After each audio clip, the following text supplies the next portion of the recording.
Thank you very much, and I want to make sure that everybody knows that we have a few other board members in the audience. We have Donna Myers in the audience, and we also have Kitty Sargent.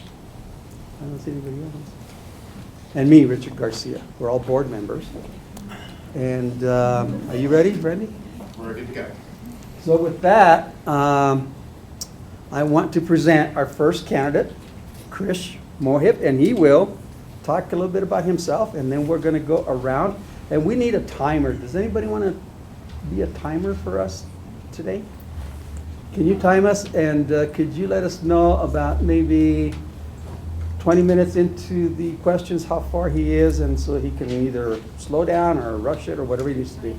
So total of time, how much is assigned to him, total of time? I think it's 50 minutes. Okay. Okay? You ready? Yeah, I'm ready. So I just want to introduce myself. Has anyone heard my opening? I kind of tell the same story every time. Because I was just going to excuse you for the next 15 minutes because you don't want to hear it again. I kind of wish I could walk out. But I think it's an important story to tell because it really talks about why I went into education, what really makes me the person that I am, and really, as I go through all decisions, this is what has kind of grounded me through my entire life, and it goes back to my parents. My parents were both born in Trinidad and Tobago. I'm first generation. They immigrated here in the 60s, different times, but in the 60s. I first talk about my dad. My dad grew up in the grips of poverty like you've never seen, kind of basically in a mud hut, up on stilts in Trinidad and Tobago, no running water, no electricity.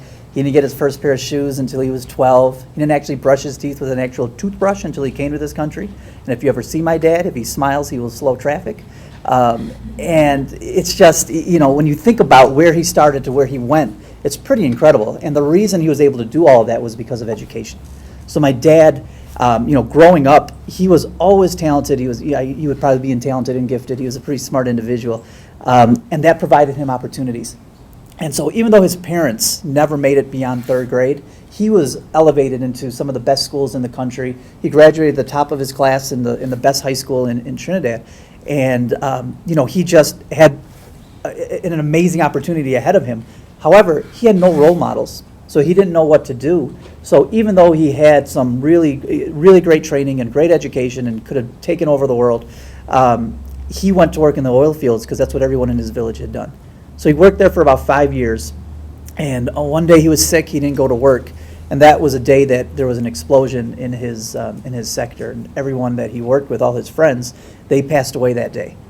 So my dad realized, like I told you, he was pretty smart, that he was never going to work there again. So he found his way quickly here to the U.S., where he was able to put himself through college.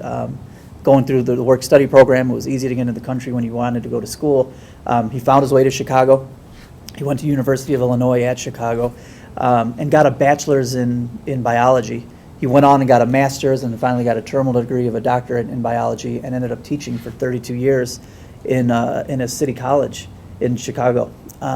In between that time, between his bachelor's and his doctorate, I don't know when, he went back to Trinidad because he felt like he wanted to marry somebody. Clearly he was striking out in Illinois, so he decided, I'm going to go to Chicago.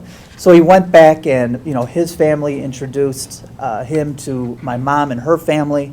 Sounds like an arrangement. They swear that it wasn't. But both families got together. And they met and they talked, and my dad's a talker, and he's really charming.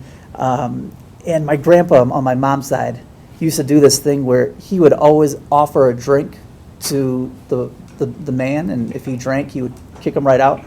And so he forgot to offer a drink to my dad because my dad talked so much and just kept making jokes, and my grandpa liked him.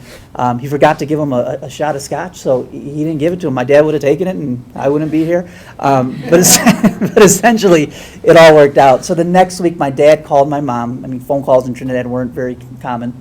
Called my mom and asked her to marry him. She said yes. And then the third time they communicated, the second time they met, was at their wedding, the third week. Huge wedding. And then the week later, she's on a plane to Chicago with my dad.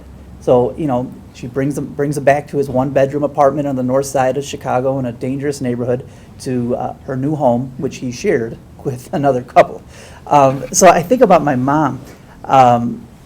It's just amazing to me. She went from 1 month, within the course of a month, teaching kindergarten in Trinidad and Tobago in a Catholic school to living in Chicago with other strangers, with a man who was basically a stranger, and kind of uprooted her life.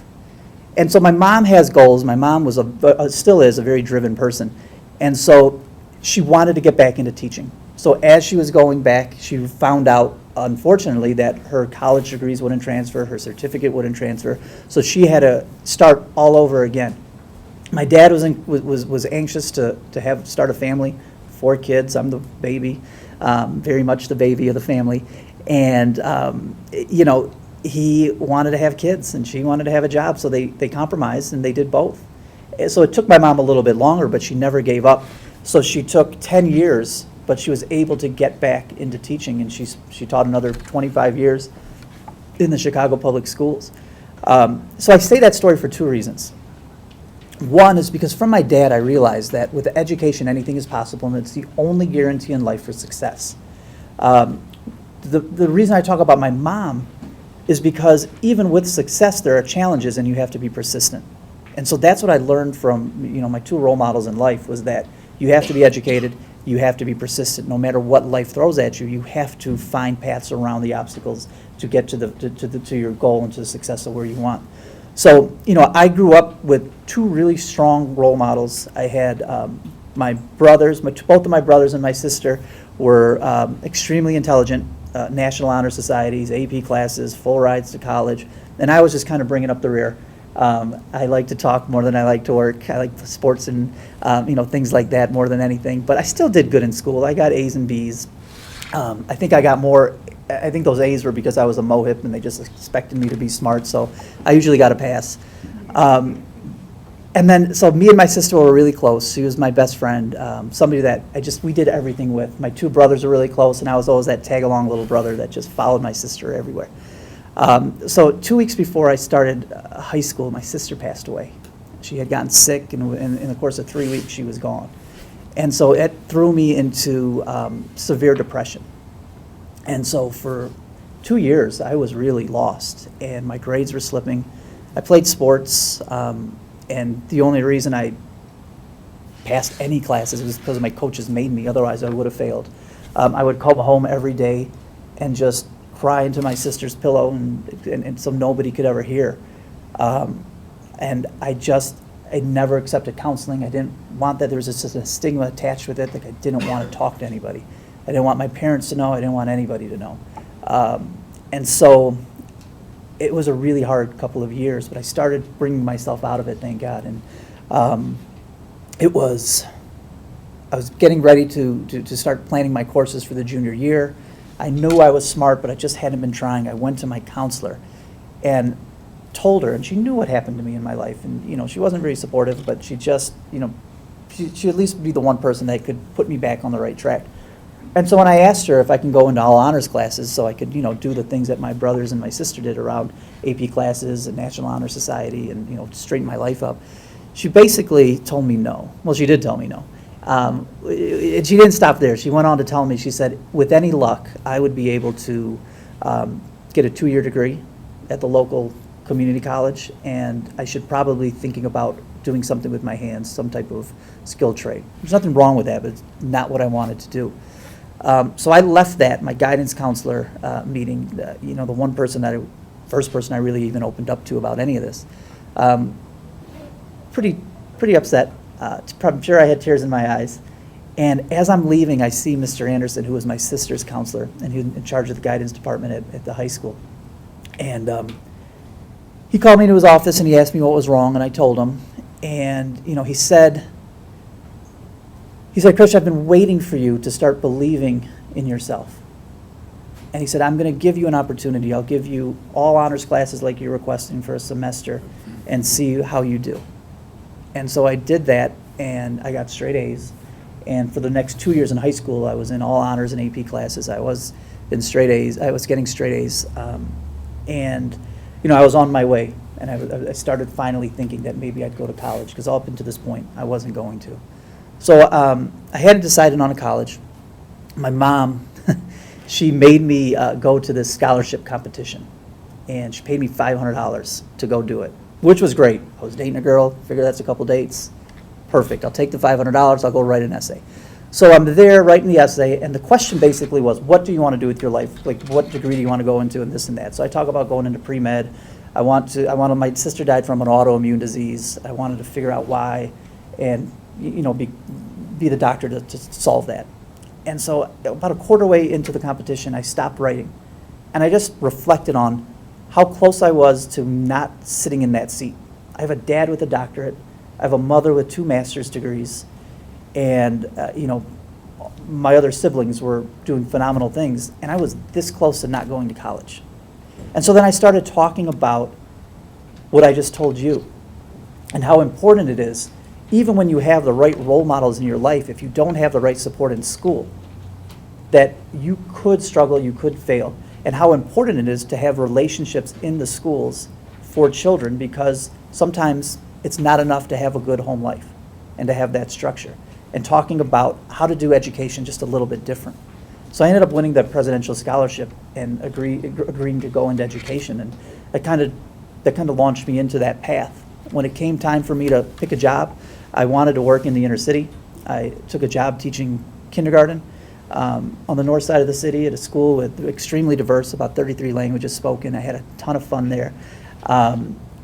And I was doing a lot of grant writing as well, just for fun, and ended up getting pushed into administration. I was a teaching assistant principal for about 4.5 years early on in the career. I'm about 27, 28 years old, and I tell my girlfriend, who eventually becomes my wife, that I want to be a principal by the time I'm 40. So I'm just going to start sending my resume out, and hopefully I get an interview. I just want to see what it's like. There were only 4 jobs open at the time. I sent my resume out. I got interviews at 2 schools, and I got job offers at 2 schools. And so one was right near Wrigley Field, and the other was on the south side, working in a low-income school with Hispanic students. And so as much as I wanted, it would have been a lot of fun to be working right in Wrigley, I decided that I had the energy and the passion. I wanted to go in and see, and really test my mettle to see if I can go in and make a difference for low-income kids of color in a poor community. And so I went there. After 5 years, so when I started, let me tell you, we were one of the lowest performing schools in that area, and kind of headed in the wrong direction. After 5 years, we were outperforming the regional gifted school that was half a mile away. There were 470 elementary schools in Chicago Public, and we outperformed 465 of them. That caught the attention of the superintendent at the time, who was starting a transformation unit, and she asked me to come on as a deputy chief, and she gave me 12 schools at first to lead. She then quickly gave me another 12, so I had 24 elementary schools. And by the end of that year, she removed the person that was in charge of that department and asked me to lead it, and then gave me another 12 high schools. So at this point, I had 36 schools, 24 elementaries, 12 high schools in the roughest, most challenged, most violent parts across the entire city. So I wasn't in a geographical location. I was spread out across the entire country. It was a 3-year program. After 2 years, 24 of the schools were so successful, we sent them back to the normal governance. And then I continued with the 12 high schools that I had.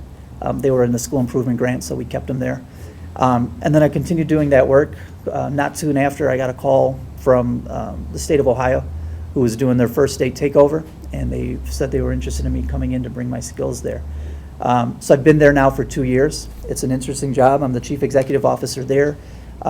It's like nowhere else in the country, where I am the superintendent and the school board in one, where I have essentially complete authority and autonomy of that school district, and I also have the ability to change the contract unilaterally. It's not a space I necessarily want to be in. I took that job only because I felt like it was the only way to save public education for that district. Over the course of the last 2 years, we've put in sustainable practices that will continue to grow. My first year was really focused around leadership. This past year was focused around instruction. And really proud to say, like, it's one of the lowest performing districts. The data was going continually down. And so within the first 4 months of our new instructional program taking root, we saw a 5% increase in reading, a 4.5% increase in math, and I know that's just going to continue and sustain because we've built up sustainable practices. We've built up our senior leadership, so this type of work can continue regardless of who's in that seat.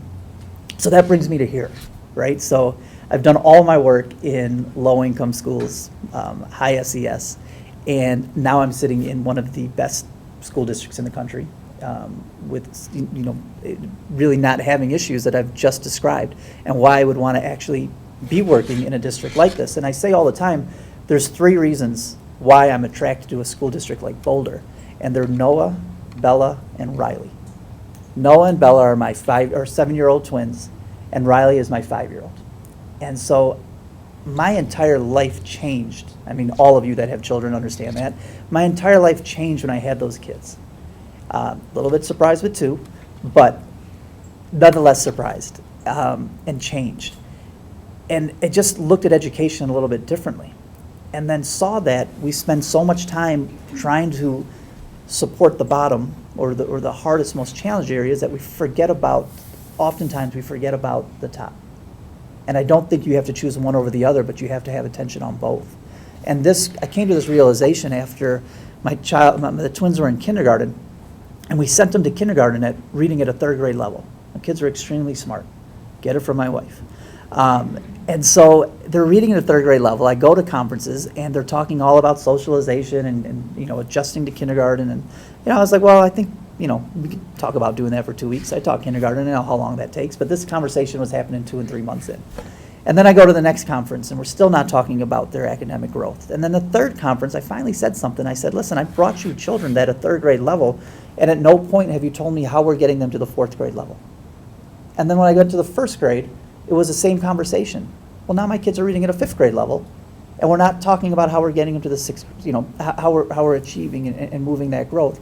And they're not differentiating the instruction in any way. And I understand they didn't have a gifted program, but I was just trying to figure out, what are you doing to help? First, how are you even measuring where my child is at the beginning of the year?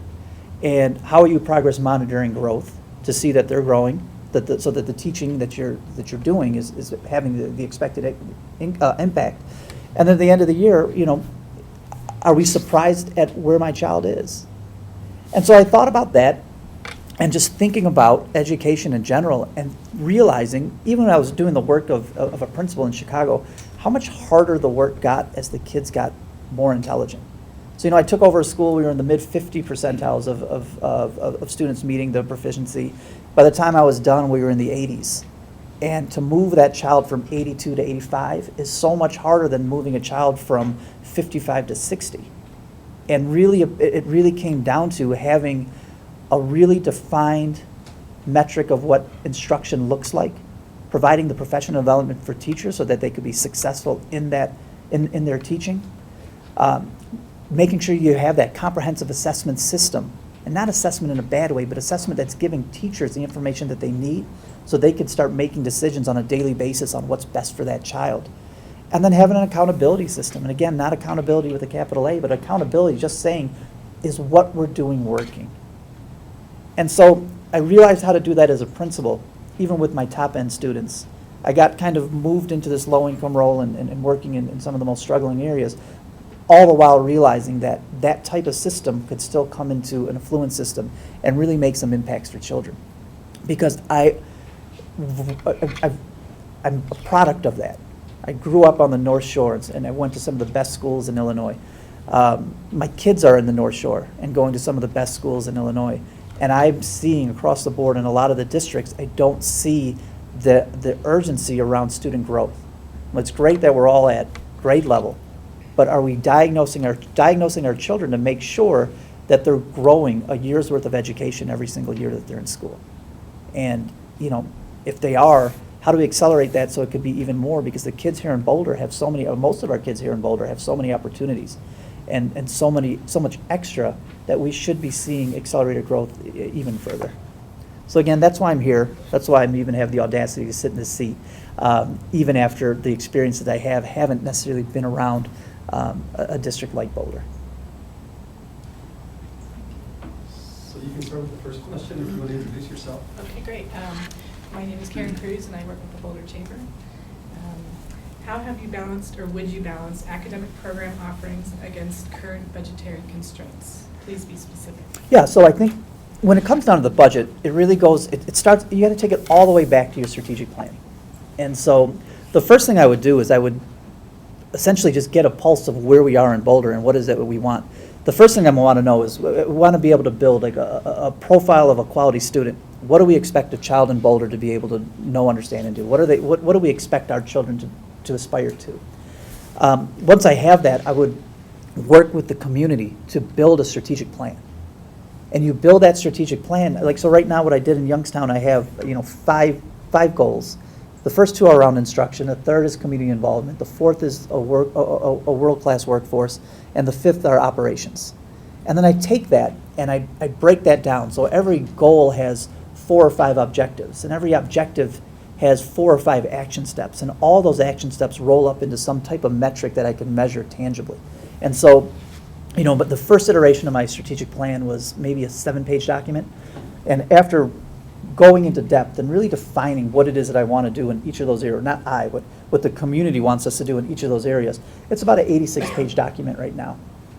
It is very defined on what it is that we want to do and where we want to go, so that I now have a blueprint for the next 3 years. And you could build out to a 5-year plan and be thinking into the future. But I did a 3-year plan. And then each year I build a theory of action for the district and a theory of action for each school. So if we have the strategic plan, we know this is what we want to do, how are we scaffolding on a yearly basis to get them to where we need to be? And so anytime any decisions come in around money, it has to be aligned to the strategic plan, it has to be aligned to the theory of action. Otherwise, we're not going to spend the money on it. There are so many competing interests out there, and so many things people want us to spend our money on, but unfortunately, money is finite, and we don't have an endless supply. So every dollar that we spend has to be in accordance with our strategic plan. And so our strategic plan should clearly define what academic offerings we want, what type of professional development we'll be providing, and essentially all areas of the district, not just academics, because at the end of the day, all areas in the district will feed into academic growth in some way. Krish, we're 20 minutes in and you have one question. Answer. Yes, They get easier. I hope so. Have you ever conducted a capital project campaign and vote? And could you elaborate? I have never explicitly directed that by myself, but I have been part of the capital campaigns in the Chicago Public Schools. So I have worked with people and I have given input, but it was never my project fully. Thank you. I'm Aaron McCulowitz. I work for Boulder Valley School District as a HVAC and environmental manager. What do you believe contributes to large gaps in achievement that persists in some districts like Boulder? And what actionable steps would you take to address and close the gap? You heard him tell me I have time limits, right? So I think, so here, at a 30,000 level, here's the one thing that I believe around why we have achievement gaps in this country. First of all, I don't call them achievement gaps, I call them opportunity gaps, because I don't think there's a gap in anyone's brain. It's what we feed into it. So part of it is we don't always give equitable opportunities to children, and we don't always provide the same opportunities to kids, and I think that does then relate to missed opportunities that will lead to lower achievement scores. I also think you have to make sure and you have to guard against poor instruction or poor opportunities for kids, because I mean, I was in the schools today and I was amazed at what I saw, but just one mediocre teacher can really set a child back for years, if not their entire career. So you have to make sure that you have high quality instruction in every school, every single day for every child. And that's something that I would bring. It's something that I have a lot of experience doing, but it would take me 3 hours to go into depth of how I would specifically do that. My name is Brendan Sullivan. I'm the Director of Safety here at Boulder Valley School District. Can you tell us about the balance you would strike between being involved in our community and serving as an internal manager of all BVSD's personnel and programs? Which is more important, and how do you strike the right balance? Say that one more time, I'm sorry. Sure. Can you tell us about the balance you would strike between being involved in our community and serving as an internal manager of all BVSD's personnel and programs? Which is more important, and how do you strike the right balance? So yeah, that's a tough question, because how do you separate the school district from the community? Because the community is part of the school district and the school district is part of the community. So I think part of my role is being somewhat of a spokesman for the district to highlight the great things that are happening, to bring everyone together around what we're trying to do here in the district. But that doesn't come at a, you can't sacrifice what's happening here within the district itself. So I do believe it's important to get out there and to be in the community, but it can't be at the cost of your operations and your internal structures. I think what has to happen, though, is that you have to build up your senior leadership team so that they can be successful in their roles and competent in their roles. So you don't have to be, you don't have to be micromanaging. Because once you start micromanaging, you will never have time to get out and do the things that you need to do. I see the role of a superintendent is to be the visionary, to set the pace for the next 5 to 10 years, to go out there and build some of the relationships that are necessary so that you can bring in the innovative programs and then bring that back to the internal team so that they can kind of operationalize it and make those things happen. So part of it is I see the superintendent as being a conduit between the school district and the community. But if you don't have that senior leadership team built, that's where your focus has to be. Debbie Stewart, I'm a parent and I'm also a board member of Summit Middle School. I've heard the criticism that parents in the Latino Hispanic community are insufficiently involved in the education of their children. Yet I know many Latino parents who feel actively excluded from their children's schools. What creative ideas do you have on reframing how parent involvement and engagement is understood in our schools? Well, I think you have to redefine what parent engagement is. So if you want to say that somebody's not engaged in their child's education because they're not showing up at every event at a school, then I think we have that clearly ill-defined. I would then be painted as a uninvolved parent and a bad parent because I don't show up to my kids' schools. I'm physically unable because I work. And I think that's a lot of our families. They work. A lot of them are working 2 or 3 jobs because they're just trying to meet the basic needs that are needed to raise a family and sustain themselves. I think oftentimes too, dependent upon the population, some parents may be scared to even come into the schools because they've had bad experiences in the past. So if school is a place you didn't like growing up, I don't think you're going to go in there on your own free will. Also, if you go in there and you're not welcomed or you don't feel like you're part of the community. So I would imagine if I'm walking into a school and I have a meeting and I don't have a translator, I would feel like I wasn't welcomed because my needs weren't being met. So I think you have to make sure you have the language barrier issue resolved before you start doing these types of meetings to have that. I think you also need to start understanding what is it that parents want. So, parents do want to know what's happening with their children, so find ways to do that even if they can't attend. But then also, continue to expand on the parental programs that we could provide for our Hispanic families. I was at a school today, I saw some really innovative things happening with GED classes and language classes. I would look to see how do we bring that into more communities, how we could continue to partner with our local universities to see if there are any nonprofits that we can do that at. And then also look for centers that, instead of having parents come to the school, can we go to the parents? Are there centers that parents that typically go to that we could start setting up shops at and providing services to them there? Because in a lot of situations we have to provide supports to our parents because they really they're our child's first teachers.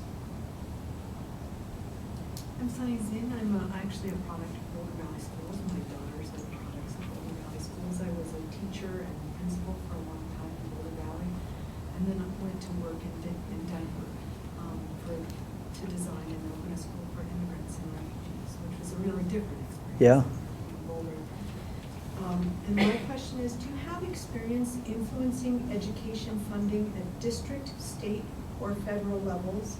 And how do you think superintendents can be involved in persuading policymakers to direct more funding to school districts? So I've had experience working, obviously, managing the budget in the district. I do have say on where the money goes, but I've also worked at the state level to talk to legislatures about fundings.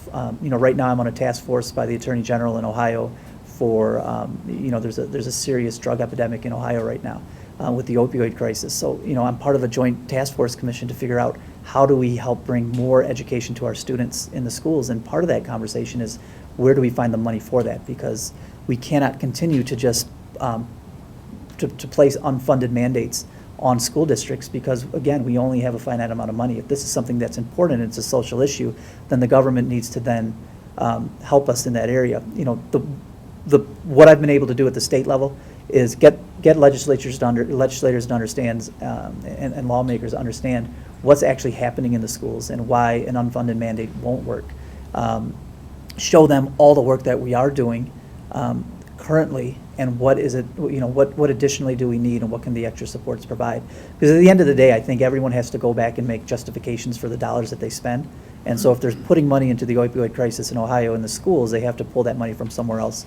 And so I think part of my role is to help the governor and his team understand, or the attorney general as well, understand why it's so important to invest in the children in these areas, and, you know, kind of show a return on investment. If we can get less students addicted to drugs, that is going to have a resounding effect on the entire state, and will save money on the state's budget. Hi, I'm Kim Decker. I'm a parent of 2 middle school kids, both with IEPs. I'm part of the PTO board there. And I grew up in Ohio, so I know why you want to move to sunny Colorado. What part of Ohio? Cincinnati. Okay. And all of these questions, I don't know if you know, you were assigned. Right. So, but I'm worried. You're already making excuses for this question. I'm not going to like it. No. It's just kind of a quiz. What is your experience managing funding for individuals with disabilities? What would be your goal, knowing there may be a significant gap for special programs facilities with particular disabilities such as autism spectrum disorder or dyslexia? So I have been in Chicago where we called it right-sizing the ship, which is essentially trying to save money on the backs of special education students, and that clearly doesn't work, because that's going to lead to more lawsuits and going to lead to more funding disparities when you have to start paying out on some of those due process. When I stepped into Ohio, when I took over Youngstown, the second day on the job, the state came in and they gave me a corrective action plan for our special education department, because we had been I would almost say not educating our special education students and really discriminating against them. So realizing that it's so important to educate our children, we had to figure out how to work within this cap, which was going to call for significant professional development of our teachers. So it was really about moving around some of the resources, and then also making sure we had the right formulas for our students. And when we looked, unfortunately, we had to hire more people because we were unstaffed. So it is really about getting the budget office to understand that while, you know, the idea of funding is there, it's not always enough, and you're going to have to, you at times have to dip into your general education funding if you're going to provide the right resources for students around special education. And, you know, I think part of the role as a superintendent is to help everyone understand why it's so important to fund in this area. One, it's illegal not to. It's a federal lawsuit, but that you're waiting to take on. But it's also important for our children, because if you're talking about, you know, 80% of the students that are below level oftentimes have some type of learning disability. And, you know, I was talking with some people here, and you really have to dive deep into that, and that costs money. So it truly is important. If you're going to get serious about closing the achievement gap, you have to then go look at all the causes and do a root cause analysis, and then really see where the money needs to be spent. But unfortunately, you can't do it on the backs of special education students, and you have to look at how you're going to compensate and how you're going to fund harmoniously with the IDEA funding that comes from the federal government, with state and local funds as well. Hi, my name is Teresa Garcia, and I was a former mom of Boulder Valley School District, a former teacher, assistant principal, and now I'm the executive director of Engaged Latino Parents Advancing Students' Outcomes. And I have one small question. Okay.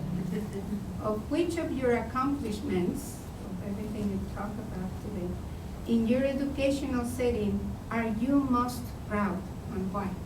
What am I most proud? Oh. All right, can I give 2 answers? I want the right answer and then what I'm actually really proud of. Okay. So I was really proud of when I was a principal, when I found out that I had outperformed 465 of the 470 elementary schools in the district. And it wasn't about myself as an ego. It's about how much growth that I know those students got to benefit from the educational system we put in place. So that's what I'm really proud of. But what I'm really proud of, again, while I was a principal at that same school, I invested in health and nutrition. And so I looked at what our kids were doing. It was a Hispanic school, and I looked at the gym teacher and I said, why are all of our students overweight? And the answer was we weren't providing the resources during the day. They couldn't go out in the neighborhoods and play because it was too dangerous. So we found ways to provide at least 90 minutes of exercise during the school day. Then we also worked with our nutrition team to figure out how to feed our students in a better way. And that just launched us onto the national scene. We became the first school in the state of Illinois to get the Go for the Gold that Michelle Obama healthy campaign. We got to go. We got to, got sent down to the White House. We got to meet everybody. I mean, it was an awesome experience. And then we came back from that even more, with just more vigor around that. And we started looking at our children and realizing they didn't necessarily know where healthy food came from. They didn't have options for healthy foods in the community. It was a food desert in that resort. So we ended up building 32 raised beds, and we started raising chickens. And then we had all this produce, more produce than we could give away. And I wanted to sell it, and there was nowhere to sell it. So we went out and we started a farmer's market in the community. And then before you knew it, our kids were they were growing food, they were going to the farmer's market, they were learning about the business side of agriculture. They were bringing that money back in, and we were just spending, we created our own little system there and our own little business. And it was just like the most fun thing I ever did. And honestly, leaving that school, it was the hardest part was leaving the garden and leaving those chickens. Hi, I'm Janice Salazzo, and I've been an active community member around education and equity issues for many a year, and I have no children. And the question I'm asking of you this afternoon is, what innovative projects have you designed and led to address enhancing K-12 curriculum around all social justice issues? How has the work increased student empathy towards all students and increased closing the equity gap amongst all students? Okay, so a couple things that I've done, and this was going into Youngstown. So when I walked into Youngstown was suspending more students than 10 times the average school district. We clearly had an issue where our students were angry and upset, and our teachers were not well versed on how to and how to respond. So I'm a big believer in the brain research that's out there around trauma, and really understanding that it's something that we need to teach our children. So the first thing I did, working with our union, is we created a new code of conduct. Prior to that, the code of conduct hadn't been updated since the 1980s. It was a very much zero tolerance, and you can see why it was leading to so many suspensions. So we brought in a new student code of conduct. It was rooted in restorative practices. Essentially, I sum it up in this one sentence. If a child doesn't know how to read, we teach him to read. If a child doesn't know how to do math, we teach him to do math. If a child doesn't know how to behave, we suspend them. That doesn't make any sense. If a child doesn't know how to behave, we need to teach them how to behave. We also need to teach a child how to de-escalate themselves. We also need to teach adults how to help children also de-escalate. As we dug into that, we realized we needed to bring in some extra programs. We work with CASTLE, which is a world-renowned program. Tim Shriver runs it, and it helps us build our own knowledge and expertise around social-emotional learning. We also work with InterExplore, which is a program that provides meditation for all of our children. So we want our children to we want our children to be able to slow down and calm down, because there's so much going on in the world, whether it's their own trauma that they're coming from, to just the struggles of social media, to their own anxieties that they're having in their world. And I think that translates all socioeconomic levels for students. I mean, all of our students are dealing with trauma. All of our students have issues that they need support with. And if we don't, as a community, recognize that trauma is something that all children have, and that kid does have an effect with their brain and their ability to respond and their ability to self-control. we're missing a boat. We're missing the mark for our children because it's something we need to teach our kids. And I think, I think this is something new for our generation. I think it's new for our country in the last, I would say, 10 or 15 years. I think I'm just seeing so much on the rise of anxiety. We really need to teach our children how to calm down and how to calm themselves and how to really just live in this new world that I think we're all struggling to understand how to live in.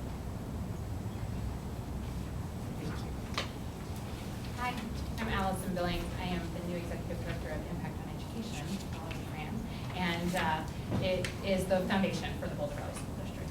And my question, number 10, is Boulder has a reputation for being a place of innovation, noted for its startup and research density, and we have a passion for curating the latest in sustainable lifestyles. So, what are some strategies you would employ so that the district better reflects the spirit of innovation? I think with innovation comes autonomy. So if you come into a district and you're at the head table of the superintendent and you expect everybody to do something in one way, and it has to be your way, you'll stifle out the innovation that can occur. And there's some things out there that I probably hadn't even thought about that would not be allowed to blossom if we didn't give space for our senior leaders, our building leadership teams, our teachers to go out and try and do some things differently. I think the world of education is continually evolving and improving, and I think we have to make the space, the time, and the resources available so that we can do that. I mean, I was blown away today when I went to Longview, Meadowlark. Yeah, I honestly texted my wife. I said, hey, if we got the job, I know where we're sending the kids. And then I got on Realtor.com to figure out just where to get it. But essentially, I think that, I was blown away. And I was talking to the other candidate, and he was blown away. And he's like, I think I just saw the best school in America. And if we would not allow that process to go, if we wouldn't allow other voices to come in, that would never happen. So it's really about, again, giving the autonomy to leaders to try some things different. I think it's also about connecting to what's out there. Like if you're in the commerce side, like what are businesses doing? Do you have an incubator in Boulder that we can connect our children to? What is the university doing? There's just so much out there. And the thing is, and it's exciting and scary. And one is that there's just the jobs of tomorrow, the jobs of 5 years from now, we don't even know what they are. And so I'm always worried, are we preparing our children to be successful in a workforce that's ever expanding?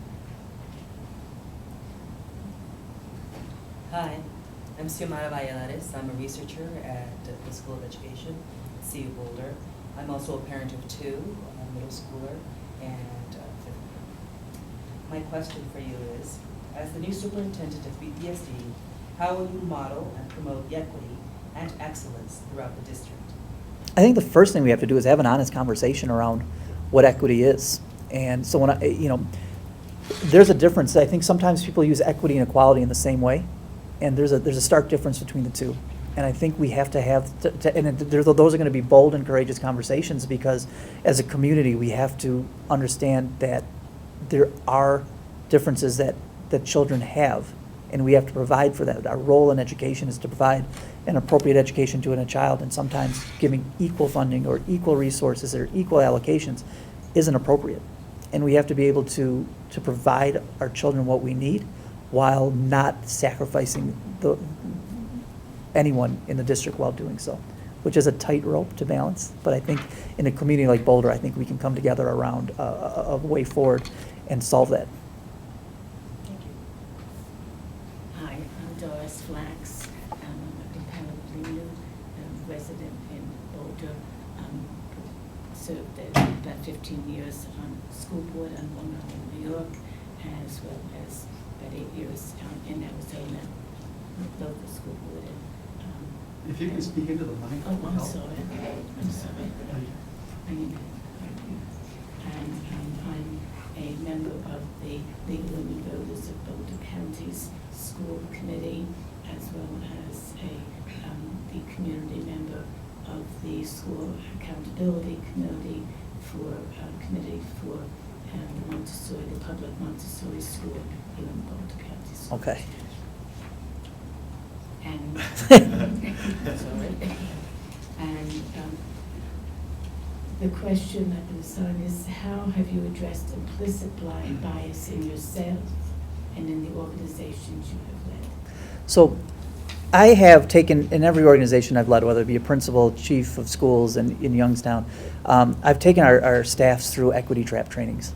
And essentially, I don't, when people say they're colorblind, I don't believe that. Nobody's colorblind. It's necessarily understanding what your bias is and look for ways to guard against it. It's also about being able to build an organization that is strong and transparent and filled with trust, so that we can call each other out on our biases. And so, one bias could be around expectations for children. So some of us don't believe that that kids in low income situations could be as successful as kids in high. I think as a bias we should call out. I think there's biases in the different races. I think there's biases in subgroups.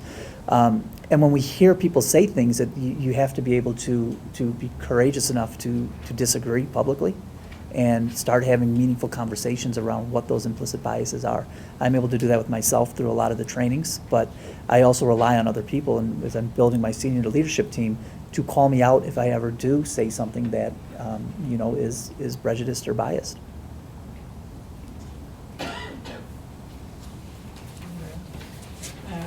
Given your knowledge and understanding of BVSD, would it be something that you might like to implement here?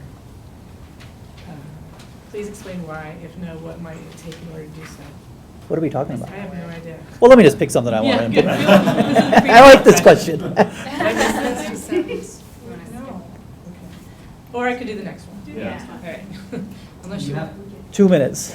All right. With school security on the minds of everyone in education, what would you do to ensure that the students and staff members in Boulder Valley are as safe as possible? Okay, so I don't want people's fears to be elevated, right? So we don't need 18 policemen in every building. We don't need a policeman in every door. We don't need to arm teachers. What we need to do is build relationships with our kids. And so I've been in some of the roughest schools in the city. I've pulled guns off of children, and anytime we had a gun brought into a building, I'd say within 30 or 45 minutes, we would know about it because children would tell us. Children would tell us what to do. Children were confident enough to have a relationship with somebody that they trusted, an adult, to go and tell them, and that information would be relayed back. So I think the number one thing you could do is have great relationships with children so you could get the information. I think it's also ensuring that you have the right mental health services and wraparound services for our kids and for our families. But I think there also are some common sense things you could do, such as making sure doors are locked, making sure if doors are propped open, their alarms are going off, putting cameras around the exterior doors, and then maybe funneling all visitors through one main entrance, making sure that a main entrance is manned by somebody, hopefully trained in law enforcement or security in some way, and then checking everybody in. I saw that you guys maybe use the Raptor system here. I'm not sure. But that's something I would advocate for. It's a good system to just check everyone that's coming into the schools. So I don't think you need to just go overboard crazy, but I think you just have to do some common sense things. And the one thing that I think that trumps all of it is just having a good school culture.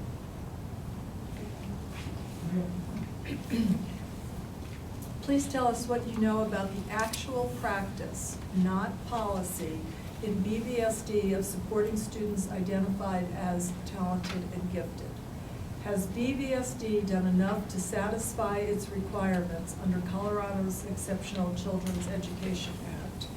What will you, these are like 3 questions. What will you do differently or the same to support this group of students along with the struggling students as required by that law? It's all right. So I cannot answer that intelligently because I haven't dug deep enough into talented and gifted here in Boulder. Okay. But what I will say is that we have to make sure that it's kind of what I said before, we have to make sure that we identify every child where they are at the beginning of the year, build a growth plan, a target plan for them to reach by the end of the year, progress monitor along the way, and that's for our talented and gifted, that's for our struggling, and that's for every child in between. So this is somewhat similar but different than a previous question. How do you see achieving the goal of equity and excellence with low-income minority students and families? Yeah, I so, think right, so it's just about making sure we provide what's needed for every child. I can go deeper. I don't know if I have time to go more into that or not. Hey, take a couple more minutes. Okay, so yeah, I think it's about making sure that we provide the right resources, and I said resources don't necessarily come in the form of money.